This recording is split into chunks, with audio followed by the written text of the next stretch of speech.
माँ आदिशक्ति वेद माता और परम पूज्य गुरुदेव के श्री चरणों में सशत वंदन करते हुए, प्रिय परिवारजनों, गुरु सत्ता और परम पूज्य गुरुदेव की कृपा से परम पूज्य गुरुदेव का जीवन वृत्तांत आप गुरुदेव के चैनल पर सुन रहे हैं। ऑडियो संस्करण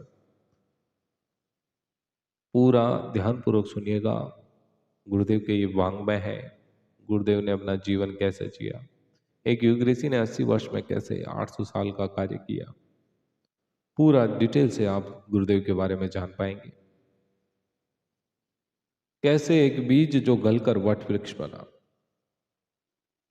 ऋषि सत्ता का अवतरण कैसे हुआ, कैसे उनका बचपन गुजरा, आइए जानते हैं। कहते हैं कि भगवान समय समय पर अपने ऐसे संदेशवाहक इस संसार में भेजते रहते हैं जो मनुष्य जाति को तत्कालीन उलझनों को सुलझाने और विकृतियों को सुधारने में योगदान दे सके।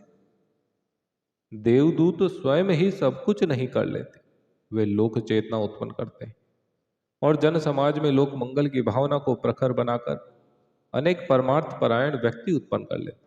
उन्हीं के सहयोग से सामूहिक सत् प्रयत्नों द्वारा समय समय पर युग परिवर्तन की ईश्वरीय इच्छा पूर्ण होती है।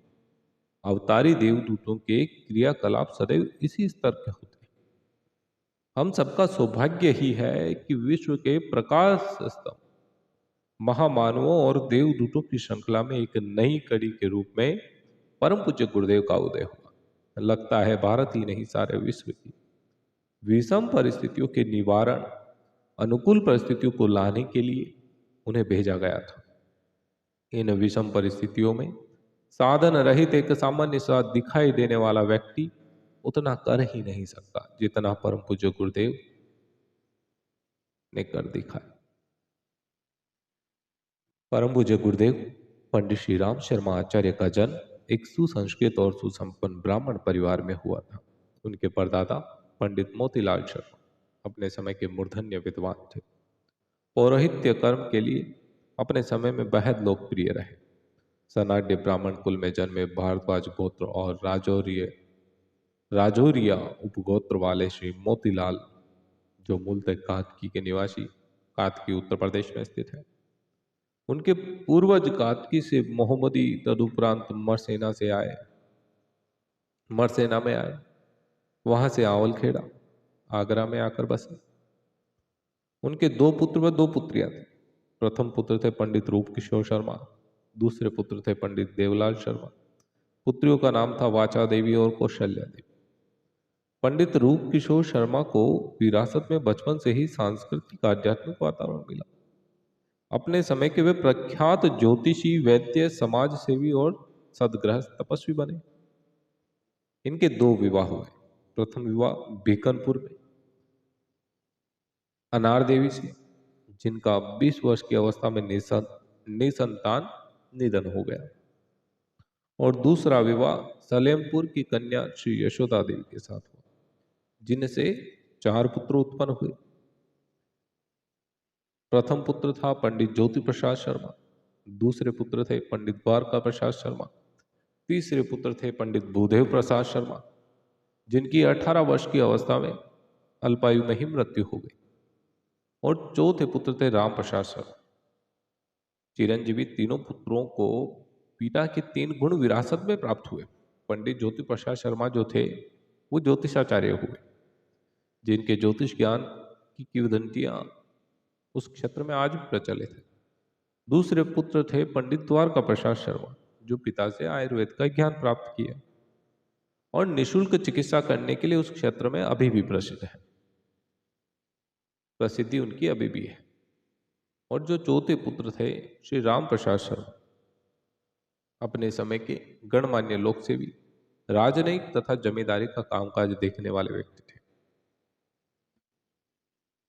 पंडित रूप किशोर जी को जो द्वितीय पत्नी श्रीमती यशोदा देवी थी, उनकी मृत्यु हो जाने के उपरांत विधि के विधान के अनुसार और उनकी उग्र साधना व तपश्चर्या की फलश्रुति को चरितार्थ करने के लिए पंडित रूप किशोर शर्मा को तीसरा विवाह करने के लिए विवश होना पड़ा।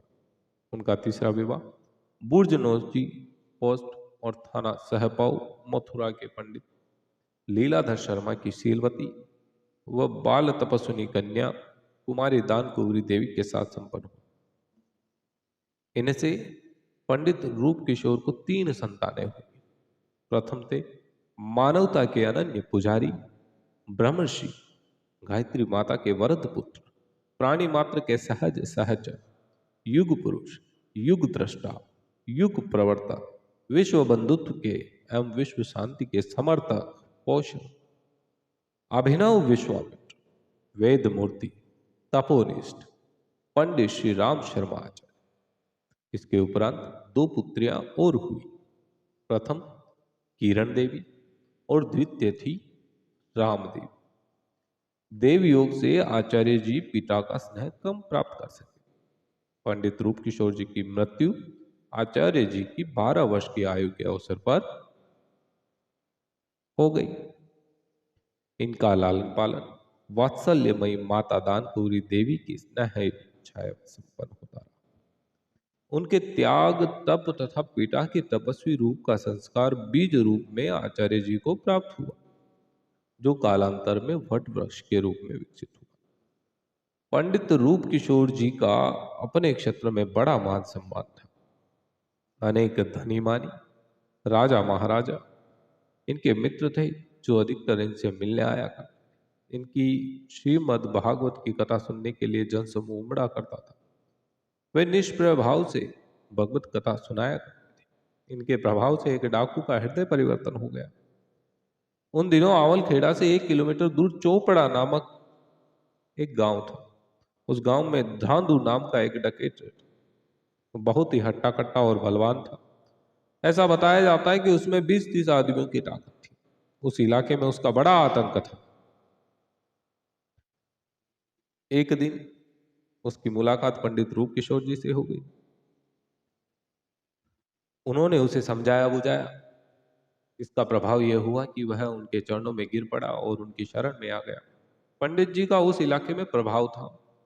पुलिस भी उनका सम्मान करती थी। उन्होंने पुलिस से कह सुनकर हिस्ट्री सीटर से उसका नाम निकलवा दिया और उसे बनेड़ा के महाराज शाह दुर्गा प्रसाद जी का सिपाही बना दिया। पंडित रूप किशोर जी संस्कृत के प्रकांड पंडित थे।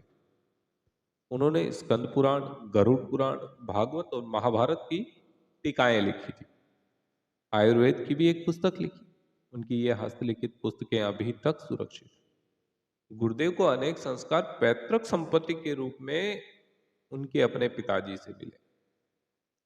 परम पूज्य गुरुदेव पंडित श्री राम शर्मा आचार्य जी का प्रथम विवाह श्री रूप राम शर्मा बरसोली अलीगढ़ की कन्या सरस्वती देवी से हुआ था। इनसे गुरुदेव को 3 संतानें हुई। प्रथम श्री ओम प्रकाश शर्मा, जिनका विवाह श्री राम प्रसाद जी की कन्या शारदा देवी से हुआ। दूसरी संतान दयावती उपाध्याय, जिनका विवाह श्री रामेश्वर दयाल उपाध्याय से हुआ, सोहनपुर मथुरा के रहने वाले। और तीसरी पुत्री थी श्रद्धावती, जिनका श्री चंद्र प्रकाश जी से विवाह हुआ। इनकी मृत्यु 1955 में हो गई। वंदनीय माता सरस्वती देवी की मृत्यु के बाद आचार्य जी का दूसरा विवाह परम वंदनीय माता श्री भगवती देवी शर्मा के साथ संपन्न हुआ। इनकी 2 संतानें हैं। श्री मृत्युंजय शर्मा, जिनका विवाह श्री बांकेलाल जी शर्मा की सुपुत्री निर्मल शर्मा के साथ हुआ, और पुत्री शैल बाला, जिनका विवाह परम पूज्य गुरुदेव ने डॉक्टर प्रणव पंड्या आत्मश्री सत्यनारायण पंड्या के साथ संपन्न कर दिया। वंदनीय माताजी के पिता पंडित जसवंत सिंह शर्मा साधुराम का कूचा आगरा के निवासी थे। कन्या भगवती देवी के संबंध में बचपन में ही एक ज्योतिषी ने कहा था कि या तो यह कन्या किसी ऐसे घर में जाएगी जहां 2 जून खाने का प्रबंध भी नहीं होगा, या फिर ऐसे घर में जाएगी जहां इसका जय जयकार होगा। ज्योतिषी की वह भविष्यवाणी वंदनीय माताजी के संबंध में 100% सत्य सिद्ध हुई। आज गुरुदेव के नाम के साथ लाखों करोड़ों लोग वंदनीय माताजी की जय जयकार करके उनका नारा लगा रहे हैं। जिस प्रकार देवर्षि नारद ने गिरिराज हिमालय की कन्या पार्वती के संबंध में घोषणा की थी, लगभग वैसी ही बात यहां भी चरितार्थ हुई। वंदनीय माताजी सच्चे अर्थों में गुरुदेव के आदर्शों की अनुगामिनी रही है। उनकी सच्ची सहचरी, परम तपस्विनी, साक्षात अन्नपूर्णा, महाममतामयी माता थी, जिनके स्नेह की शीतल छाया में आज लाखों करोड़ संतानें सुख और शांति का अनुभव कर रही है।